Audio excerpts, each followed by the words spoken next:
tardes y bienvenidos a un nuevo capítulo de La Repisa. Soy Pía Orellana y hoy estoy con Juan Ignacio Brito, periodista, experto en política internacional y por supuesto un gran lector. ¿Cómo estás, Juan Ignacio? Hola Pía, muy bien, aquí esperando las elecciones de Estados Unidos.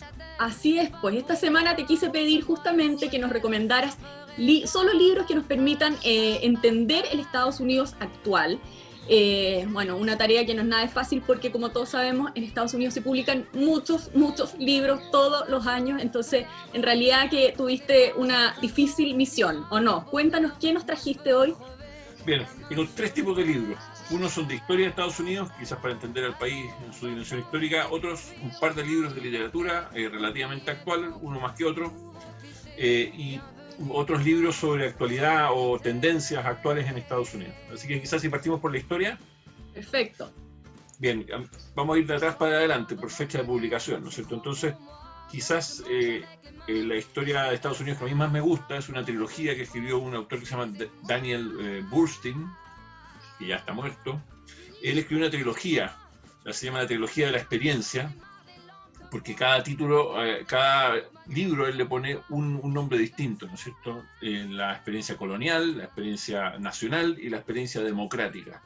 Son tres libros, la verdad es que están traducidos al español. Es un poco difícil encontrarlos ahora porque estos libros han salido en los 90 o fines de los 80 para terminar la trilogía.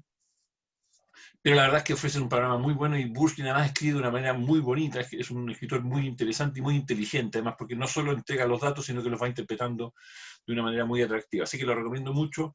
¿Es norteamericano? Él es norteamericano, de hecho él llegó a ser director del sistema de bibliotecas de Estados Unidos, así como el director de la Biblioteca Nacional, pero allá en Estados Unidos. Es un tipo que de mucho mérito, tiene otras trilogías muy interesantes, una trilogía sobre los pensadores, los creadores, los descubridores, un tipo de una mente muy privilegiada, la verdad. Yeah. Y muy interesante de leer. Lo que él trata de hacer es la cultura de los americanos, o sea, la historia de los americanos, no necesariamente de los gobernantes. O sea, esta es una historia que se inscribe en lo que podríamos decir la historia de la nación o del pueblo, más que una historia centrada típicamente en la política, en los grandes actos políticos, por supuesto que están incluidos, sin duda. Yeah. Entonces, él habla entonces de la experiencia colonial y lo que te va mostrando en cada uno de los tomos es la experiencia, cómo vivían y cómo sentían, que pensaban los norteamericanos en la experiencia colonial, luego en la experiencia nacional y luego en la experiencia democrática, que sería el siglo XX. Entonces, la idea es no centrarse únicamente en los grandes actos políticos, que por supuesto influyen, sino más bien en la experiencia de los norteamericanos en su trayectoria histórica. Perfecto, o sea, en el fondo da una mirada súper redonda. Redonda y novedosa en ese tiempo. Hoy ya está más de moda la historia de los pueblos, ¿no es cierto? Pero sin duda esta es la historia desde la mirada del ciudadano, entre comillas, de a pie, podríamos decir, cómo lo vivieron ellos. Y eso lo hace muy interesante porque él recaba mucha información de cómo era, como él mismo dice, la experiencia de los ciudadanos viviendo en las condiciones que vivían. Y por supuesto tiene esta noción de que Estados Unidos es un país especial.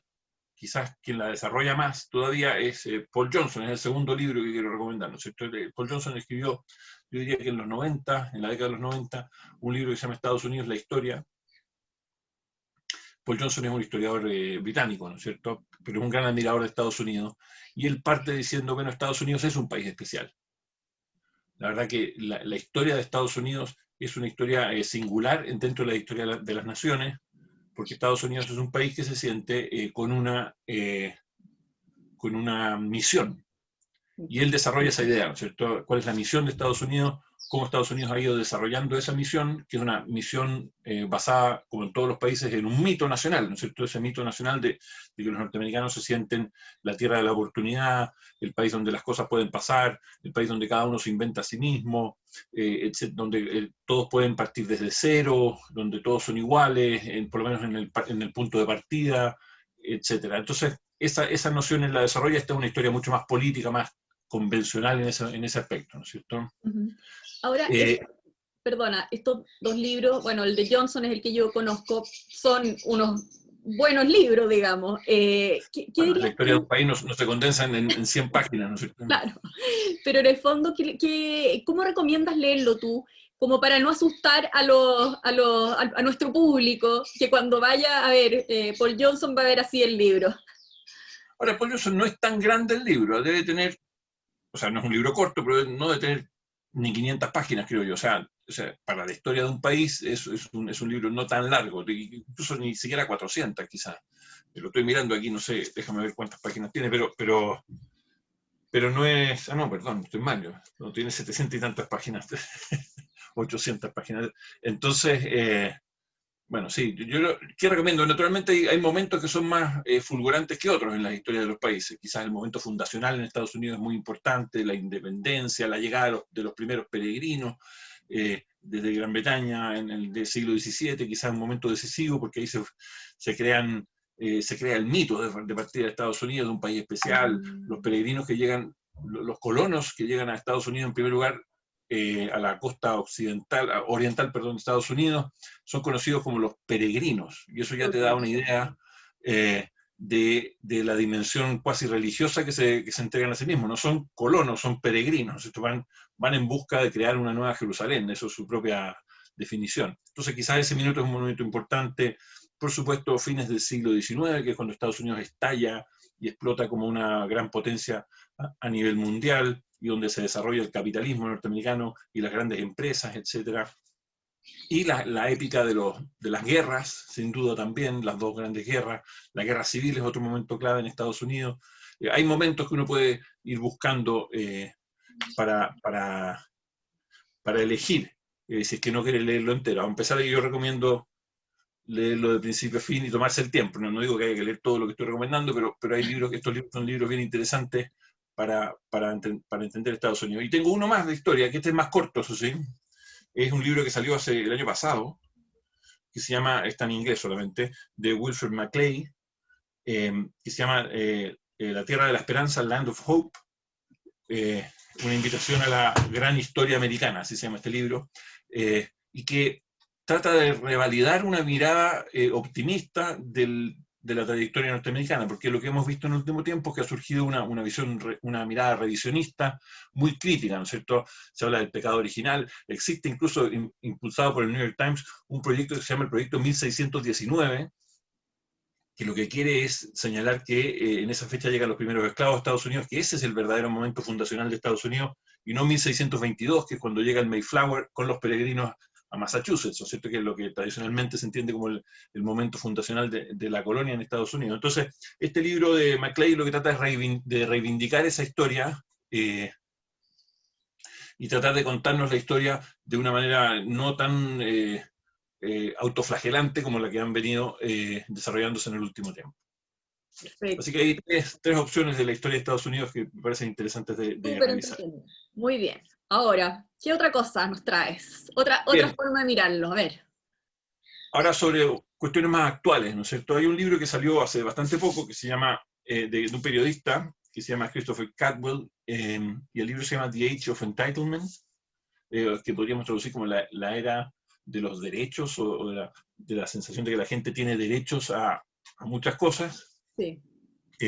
Y lo que hace Caldwell ahí es decir, mira, en Estados Unidos se han ido creando a partir de los 60, él establece el año 64 como una divisoria de aguas. El año 64 es el año que se dicta el Acta de los Derechos Civiles, pero básicamente a partir de los 60, dice él, se ha ido creando una nueva, entre comillas, dice él, constitución no escrita de Estados Unidos. Y esa constitución no escrita es una constitución que pone el énfasis en la libertad y en la liberación. La libertad entendida como liberación y como autonomía individual, en todo orden de cosas, ¿no es cierto? Desde los proyectos vitales hasta la moral sexual, hasta la manera de hacer negocios, etcétera, etcétera. Y él dice que esa mirada de los 60, que es una mirada cultural finalmente, se ha ido contraponiendo en Estados Unidos con cada vez más fuerza a la mirada, entre comillas, tradicional, que es la de los padres fundadores de la Constitución, ¿cierto? Y él dice, hay dos constituciones en definitiva en Estados Unidos. La de 1964, dice él, que la funda en el Acta de Derechos Civiles, y la de 1789, que es la tradicional, ¿cierto? Y la tradicional es aquella que tiene valores republicanos, que que ve al Estado como un Estado más bien mínimo o pequeño, que encargado, al cual hay que limitar su poder, más que agrandar su poder, que es lo que ven a partir de los años 60, que es la década donde se impulsan los grandes planes sociales en Estados Unidos, la guerra contra la pobreza de Johnson, el Medicaid, el Medicare, vienen de ahí también, que son los programas sociales, de pensiones sociales y de salud pública, etc. Entonces él contrapone esas dos miradas y dice, Estados Unidos está en esa encrucijada, ¿cierto? Hay dos como grandes miradas culturales en Estados Unidos, y si uno lo mira bien, eso es lo que está en competencia hoy en la campaña norteamericana también, ¿cierto? Entonces, entre Trump y Biden, Biden sería un representante, naturalmente con matices y muchos detalles que habría que revisar, de esa mirada que es de la Constitución de 64, según Caldwell, y Trump estaría más orientado, con matices también, hacia la idea original de la Constitución de 1789. Otro libro que habla parecido también, es un libro, debe tener unos 3, 4 años, es de un autor que se llama Yuval Levin, y se llama La República Fracturada. Y él...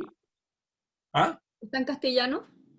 Yo no lo sé, me da la impresión que no. Es un libro bastante doméstico en Estados Unidos, interno, digamos, de política interna. O sea, no sé si, hasta donde yo sé, no está traducido. Perfecto. Otros libros de Levin sí están traducidos, Ya. así que, pero este no.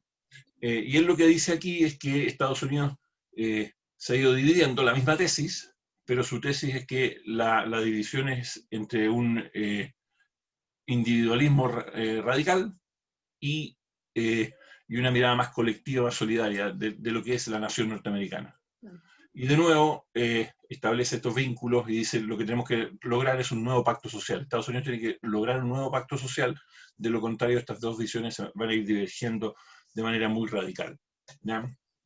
Es increíble en realidad como todo esto va, uno lo va sintiendo ya tan cercano y tan cotidiano hasta acá mismo en Chile, ¿o no? Bueno, la verdad es que las tendencias que se fijan allá a menudo llegan acá con algún tipo de retraso, pero yo creo que están llegando con menos retraso ahora y con mucha más fuerza ahora mismo, porque bueno, estamos mucho más conectados que lo que ocurría antes. Y después yo quiero recomendar 2 libros de literatura que a mí me parecen muy interesantes y muy reveladores de cómo es Estados Unidos, y también van en la mirada de un Estados Unidos que es un país que está en una situación compleja, digamos. O sea, como que no es un país feliz hoy, diría uno. O sea, es un país que está, como dice Levin, fracturado. Muy tensionado. Entonces, hay 2 novelas, una que es bien, o sea, del siglo XX, mediados del siglo XX, una que se llama Vía Revolucionaria, que es de Richard Yates. Richard Yates es un escritor que refleja algo que muchos en esa época comenzaron a ver. Después de los 50, que fue una década como de el momento de felicidad en Estados Unidos, después del triunfo de la Segunda Guerra Mundial, una década muy, muy promisoria, muy de felicidad, de mucha bonanza económica, social, etc. Los 60 son un momento más complejo, y en este libro, cuyo título es engañoso en realidad, porque no habla de ninguna revolución, Vía Revolucionaria es simplemente el nombre de la calle donde viven los protagonistas, ¿no es cierto? Ellos viven en un suburbio, que era la tendencia en ese minuto, ¿no es cierto?, de irse a vivir a los suburbios, y ese suburbio es como perfecto. Quizás si me dejas leer un pequeño párrafo, lo podría ejemplificar bien, ¿no es cierto? Dice, Revolutionary Hill States, que es el barrio donde ellos vivían, ¿no es cierto?, no era una organización pensada para que ocurrieran tragedias. Incluso por la noche, como si fuera a propósito, no había nunca sombras acechantes ni siluetas misteriosas. Era un lugar irresistiblemente alegre, un país de juguete, con sus casas blancas y de tonos pastel, cuyas ventanas iluminadas y sin cortinas refulgían entre un decorado de hojas verdes y amarillas. Potentes reflectores iluminaban algunos de los jardines, algunas de las puertas principales y los tapacubos de algunos automóviles de color de helado. Este era como el barrio ideal, ¿no es cierto? Bueno, y lo que ocurre, por supuesto, es que la pareja, un matrimonio relativamente joven, Frank y April Wheeler, son la pareja aparentemente ideal, pero detrás de todo este tinglado muy bonito, muy, muy armonioso, hay problemas severos de convivencia, hay dramas, hay problemas, tensiones humanas, es un matrimonio que está en crisis de alguna forma. Entonces, detrás de esta apariencia de perfección, quizás hay problemas detrás de a puertas adentro hay bastantes problemas. Y el otro libro de literatura, que a mí la verdad que lo encuentro un gran libro, de hecho de lo mejor que he leído de literatura contemporánea en nuestro tiempo, es un libro que se llama Libertad, de Jonathan Franzen. Jonathan Franzen es un escritor que el año 2001 saltó a la fama con un libro que se llama Las Correcciones, y que creo que Las Correcciones es su tercera novela, pero la primera que le pega fuerte, y este es un libro que escribió el año 2010. Ya. Y cuenta la historia de una familia del medio oeste de Estados Unidos, o sea, de lo que es gringo, digamos, que son los Berglund. Y los Berglund es Walter y Patty Berglund, son el matrimonio que es como un matrimonio políticamente correcto, así por definición. Él es un abogado ecologista, Patty Berglund es una madre como modélica, y de nuevo ocurre lo mismo, ¿no es cierto?, que en el anterior. La verdad es que hay problemas internos, y ellos se sienten que tienen una libertad enorme, por eso se llama libertad del libro, pero esa libertad como que los angustia, que es en definitiva el mismo problema que describen Caldwell y Levin, ¿no es cierto? Estados Unidos con esa libertad, esa búsqueda de autonomía, esa liberación, tiene una libertad que los oprime de alguna manera y termina entrando en contradicción con otras sensaciones de libertad. Entonces, mira, lo que voy a leer es muy cortito, pero es bien dramático, la verdad, y fuerte. Dice él, está hablando de uno de los protagonistas, dice, se sentía libre como los había sentido desde la pubertad, y al mismo tiempo más cerca que nunca del suicidio. Y eso quizás es una frase que refleja de alguna forma a Estados Unidos, una sociedad que algunos critican, que está en decadencia, y que está, entre comillas, suicidando su poder y retrocediendo en términos del poder o de la influencia que tuvo en el mundo. Y eso Entonces, tú lo atribuyes, ponte tú, a la decadencia en el fondo como moral, que habría sido la causante de esto, de acuerdo a bueno, tu... la verdad que quizás hay una manera de extremar la libertad y entender la libertad solamente como autonomía y desvincularla de toda responsabilidad o de todo compromiso, entender la libertad como que de liberarse, no de seguir un objetivo definido. Entonces, y esa manera de romper con todas las ataduras, finalmente te va dejando te va provocando una anomia, digamos, la verdad, una sensación de soledad, de fracaso, de insatisfacción radical, y quizás por ahí va en términos de estos protagonistas lo que les va ocurriendo, ¿cierto? Se van sintiendo cada vez más vacíos, pese a que tienen cada vez más cosas, tienen iPods, tienen cuenta ahí, dice, bueno, la verdad es que yo me compro en 30 y tantos dólares una cubierta de un teléfono celular, y me la compro y compro más, y la verdad es que cada vez que mientras más compro quiero más comprar otras cosas, y la verdad es que nada de eso al final los va llenando, digamos. Entonces sienten este vacío existencial que aparentemente, según este libro, se relaciona con esta libertad mirada como autonomía, ¿no es cierto? Como radical liberación de cualquier atadura. Claro. Déjame leer otra cosita más, Sí. y después te leer algo de Revolutionary Road, y ahí terminamos. Dice, todo lo real, todo lo auténtico, todo lo honrado está extinguiéndose. Intelectual y culturalmente no hacemos más que rebotar de un lado a otro como bolas de billar lanzadas al azar, reaccionando ante los últimos estímulos producidos al azar. ¿Ya? Se ve medio triste el libro, ¿no es cierto? Es un libro que normalmente no nos va a dejar muertos de la risa, pero tampoco es tan terrible, digamos. O sea, es un libro que tiene una trama interesante, Claro. y Es una novela entretenida y todo, pero que claro, tiene un trasfondo, ¿se entiende? Profundo. Sí, bueno, y para terminar quisiera leer esto que está en Vía Revolucionaria y que desmiente todo lo que acabo de decir, ¿ya? Dice lo siguiente, dice el protagonista, dice esto. Ella, una de las protagonistas, ella. Dice, April Wheeler, dice, yo creo que es un error tratar de sacar nuestras propias conclusiones de cosas que leemos en los libros. ¿Ya? Así que en esa nota podemos podemos terminar. Esto lo dice la protagonista de Revolutionary Road, de Día Revolucionario, ¿no es cierto? Muy bien, pues qué entretenido y qué buena manera de acercarnos a Estados Unidos, que como adelantábamos está aquí en pleno proceso electoral, listo para. Así que muchas gracias, Juan Ignacio, súper entretenido todo lo que nos has recomendado y muy profundo también. Muchísimas gracias y nos encontramos en un par de semanas. Que estén muy bien. Ah, bien, nos vemos.